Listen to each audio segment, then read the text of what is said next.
Ezekiel, yechezk'el, chapter 28.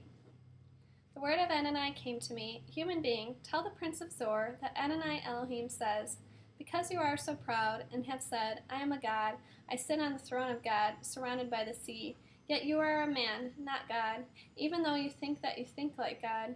Sure, you are wiser than Daniel, no secret can be hidden from you.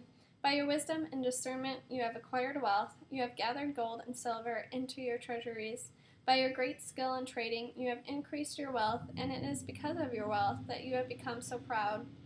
Therefore, Adonai Elohim says, Because you think like God, I will bring foreigners against you, the most barbarous of the nations, to draw their swords against your fine wisdom, and defile your splendor. They will lower you into the pit to die, a violent death surrounded by the sea.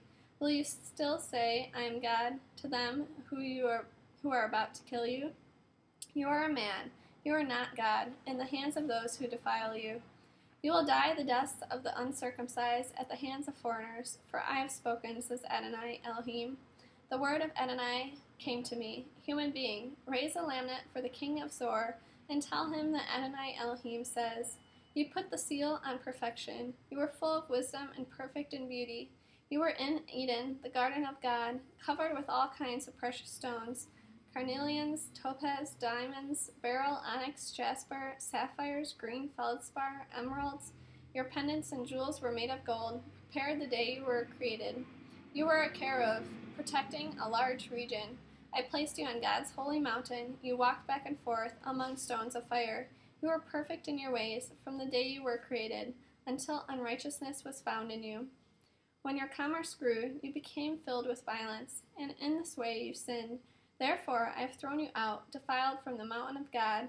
I have destroyed you, protecting Keruv, from among the stones of fire. Your heart grew proud because of your beauty. You corrupted your wisdom for the sake of your splendor. But I have thrown you on the ground. Before kings I have made you a spectacle. By your crimes and dishonest trading, you have profaned your sanctuaries. Therefore I brought forth fire from within you, and it has devoured you. I reduced you into ashes on the ground, in the sight of all who can see you. All who know you among the peoples will be aghast at you. You are an object of terror, and you will cease to exist. The word of Adonai came to me, Human being, turn your face towards Zidon, and prophesy against it. Say that Adonai Elohim says, I am against you, Zion, but I will be glorified in you. They will know that I am Adonai once I execute judgments in her, and show my holiness in her. For I will send plagues into her, and blood will flow in her streets. Attacked from all sides by the sword, the wounded will fall within her. Then they will know that I am Adonai. The house of Israel will no longer have a briar picking away at them. No longer will any of its contemptuous neighbors be a thorn to stab them. Then they will know that I am Adonai Elohim. Adonai Elohim says, Once I have gathered the house of Israel from the peoples among whom they are scattered, once I have shown my holiness in them as the Goyim watch, then they will live in their own land, which I gave to my servant Yaakov. They will have security when they live there, building houses and planting vineyards. Yes, they will live in safety once I have executed judgments against all their contemptuous neighbors. Then they will know that I am Adonai their God.